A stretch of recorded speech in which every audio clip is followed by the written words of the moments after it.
Hi, I'm IKEA, and I'm here to give you only the tip. Today on balancing crit chance and crit damage, as that is of course a common question, and that is how do I balance my crit chance and my crit damage? What number should my crit chance be and my crit damage for these builds? Now, anything over 120, you generally want to get as close to or even go over 60 and try to hit the cap basically on 60. Now, anything below 120, so for instance, on a build like this, which is the Heartbreaker Tech Tank, which is a lower crit chance, crit damage build, here, for instance, we're hitting 52, 105. Would other options be better? We can calculate that out. And the easiest way to do so is, for instance, in a spreadsheet, but of course you could just do this with a calculator, is to multiply those numbers together. So we take the 52 from the crit chance, we take the 105 of the crit damage, we multiply them together, and we get a number.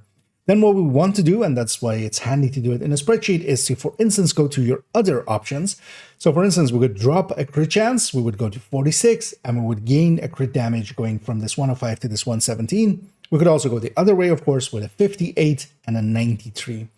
And basically, we multiply those together, and bigger number wins, at least as the crit multiplier. The thing to remember here, though, is if you have other dependencies on this crit chance, if you're running Obliterate, if you're running Killer, things that activate from crit chance, you could make a case, for instance, here that because the multiplier isn't that big of a difference between these two, you might want to go for the higher crit chance here, just to activate things like Killer and just hit more Obliterate stacks faster.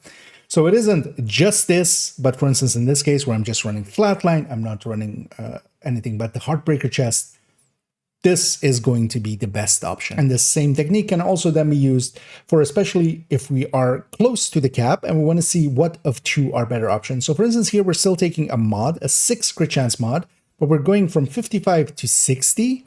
Here, of course, I'm basically wasting 1. Is that, for instance, worth it? With 150 crit damage and 138, we just grab these numbers. We can see that multiplier-wise, they are actually really close to each other. But then, of course, if I'm running things like Obliterate, things like Fast Hands, Killer, anything that is kind of crit dependent, this 60 crit chance is much more valuable than this 55, and we're actually ahead as well on the multiplier. So here, wasting 1, so putting a 6 crit chance mod, but we're basically wasting 1 of it because we're just getting 5 out of it, is actually the better choice. And sometimes that will be the case. So it is oftentimes really handy to just do this calculation and make sure that you're balancing your crits.